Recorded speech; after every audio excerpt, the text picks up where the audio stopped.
Prince Harry truly only giving lip service as he attended this wonderful coronation back here in the United Kingdom? As ever, let me explain. Hi, good morning. Nice to see you. I hope you're well. Doesn't it look lovely now in the spring London? Look at those luscious green trees behind me. I know I often say here on the show, people, refer to it from time to time. It's not a green screen. We do like to get out and about just to show you different scenes. And as I've often said also, for those people that can't get out every day, it does feel a little bit, doesn't it, like you've seen something other than a studio or a back set or a desk. As you can see, and I've shown you recently, I spend a lot of time in studios, so I love just getting out and about. The fresh air, very invigorating, isn't it?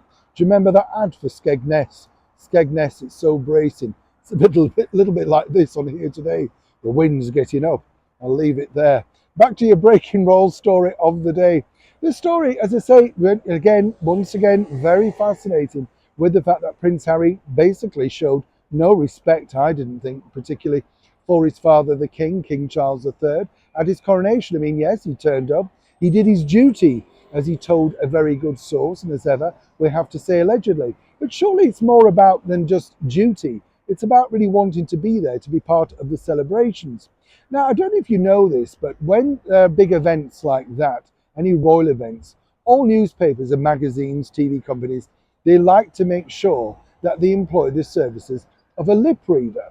And that's because they want to be able to pick out those moments snatched between the royals about what they're saying, whether it be the fact that William and Catherine were running late, or the fact that, Prince Louis wants to pay a visit to the boys' room, that type of thing, Now, what they managed to pick up, allegedly, from Prince Harry when he was talking to Jack Brooksbank in the pews at Westminster Abbey, was the fact that, allegedly, I'm fed up with the way that they're being treating me.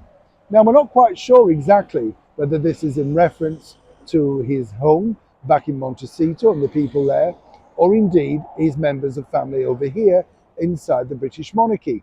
Either way, this has really exploded, as one can imagine. You see, the bottom line is that Harry would have known without doubt that these are the tricks employed by the tabloids. So whatever he was saying, whatever look he was doing, he knew that it was going to be picked up and spun and turned into a major story. That's why I'm not necessarily buying this particular line.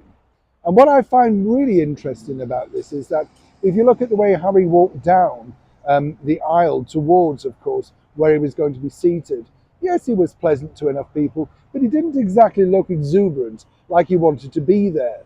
This was all a tactical defense of basically saying, I've turned up, I'm here, I'm paying my respects, but I'm not doing little much than that. And the bottom line also is, when you think about it, if he did say those words via the lip reader, then what a crass thing to say. It's never really about you. It should have been about the day.